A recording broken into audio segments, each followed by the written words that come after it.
गुलबर्गा शहर में आज एक अनोखी टाइप की प्रोटेस्ट देखने को मिली। पहलगाम कश्मीर में जिस तरह से हाल ही में एक टेररिस्ट अटैक हुआ था जिसमें 28 लोगों की जान जाने की जो खबर आई थी, इससे देश इससे बेशक बहुत ज़्यादा गमगीन है।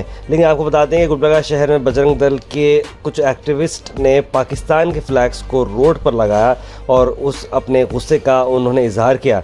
ऐसे में पुलिस ने उन्हें डिटेन कर दिया है। कहा कि इस तरह की चीज़ों को परमिशन के साथ साथ करना चाहिए, बगैर इंटीमेशन की इस तरह की एक्टिविटी नहीं करनी चाहिए। जैसे कि आप तस्वीरों में देखते हैं कि पाकिस्तान का फ्लैग रोड पर लगाया गया है और आसपास की जितने भी गाड़ियां हैं उस पर से गुजरते जा रही है।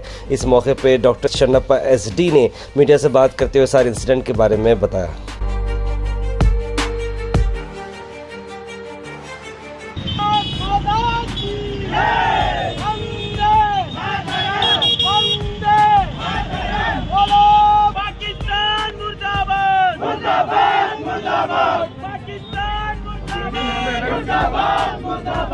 This video is sponsored by Mahalakshmi Jewellers, Manno Multi-Speciality Hospital, KBN University, Imran Silk House, Bharat Chicken Center, Al Sharia Group of Institutions, Hotel Moria, Ideal Vidchi.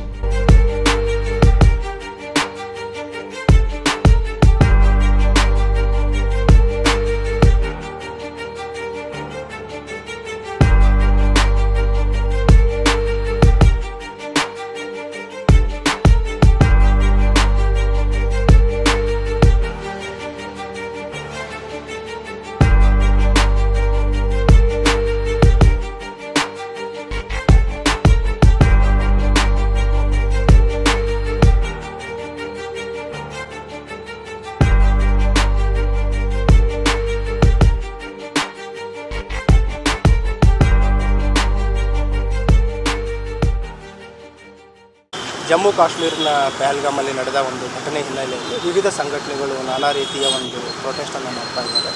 ಕೆಲವರು ಕ್ಯಾಂಡಲ್ ಮಾರ್ಚ್ ಪ್ರೊಟೆಸ್ಟ್ ಮಾಡ್ತಾ ಇದ್ದಾರೆ, ಕೆಲವರು ಆ ಘಟನೆಯನ್ನು ಖಂಡಿಸಿ ವಿವಿಧ ರೀತಿಯಲ್ಲಿ ಪ್ರತಿಭಟನೆ ಮಾಡ್ತಾ ಇದ್ದಾರೆ. ಈ ದಿನ ಬೆಳಗ್ಗೆ ಆಕಸ್ಮಿಕವಾಗಿ ಈ ಪಾಕಿಸ್ತಾನ ಧ್ವಜವನ್ನು ರಸ್ತೆ ಮೇಲೆ ಪೇಸ್ಟ್ ಮಾಡಿ ಒಂದು ಪ್ರತಿಭಟನೆಯನ್ನು ಮಾಡಿದರು. ಅದರಲ್ಲಿ ಪ್ರಾಥಮಿಕವಾಗಿ ಒಂದು ಕನ್ಫ್ಯೂಷನ್ ಇತ್ತು, ಯಾರು ನಡೆಸಿದ್ದಾರೆ ಅನ್ನೋದ್ರ ಬಗ್ಗೆ. ಆಮೇಲೆ ನಮ್ಗೆ ಗೊತ್ತಾಗಿದೆ ಬಜರಂಗ ದಳ ಕಾರ್ಯಕರ್ತರು ಕೆಲವರು ಮಾಡಿದ್ದಾರೆ ಅಂತ.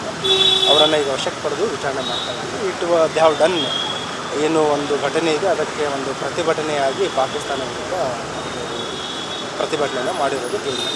ಸರಿ, ಪ್ರತಿಭಟನೆ ಮಾಡೋ ಟೈಮಲ್ಲಿ ಈ ರೀತಿ ಫ್ಲ್ಯಾಗನ್ನು ಇದು ಮಾಡಿಬಿಟ್ಟು ಪ್ರೊಟೆಸ್ಟ್ ಮಾಡ್ತೀವಿ ಅಂತ ಏನಾದರೂ ಅದು ಅವರು ಯಾವುದೇ ರೀತಿಯ ಮಾಹಿತಿಯನ್ನು ನೀಡೋದು ಮತ್ತು ಅನುಮತಿಯನ್ನು ಪಡೆದಿರಲಿಲ್ಲ. ಹಾಗಾಗಿ ಅದು ಒಂದು ಕನ್ಫ್ಯೂಷನ್ ಆಗಿತ್ತು ಮತ್ತು ನಮ್ಮ ಅಧಿಕಾರಿ ಸಿಬ್ಬಂದಿಯವರು ತಕ್ಷಣ ಕಾರ್ಯಕ್ಕೆ ಹಿಂಜರಿದು ಅವರನ್ನು ಪತ್ತೆ ಹಚ್ಚುವಲ್ಲಿ ಯಶಸ್ವಿಯಾಗಿದ್ದಾರೆ ಮತ್ತು ಮುಂದಿನ ಕ್ರಮ ಕೈಗೊಳ್ತಾರೆ. ಈ ಎಷ್ಟು ಜನ ವಶಕ್ಕೆ ತೊಗೊಂಡಿದ್ದಾರೆ? 6 ಜನನ ವಶಕ್ಕೆ ಪಡ್ಕೊಂಡು ಹೆಸರುಗಳು ಪರಿಶೀಲನೆ ಮಾಡ್ತಾ ಇದ್ದಾರೆ.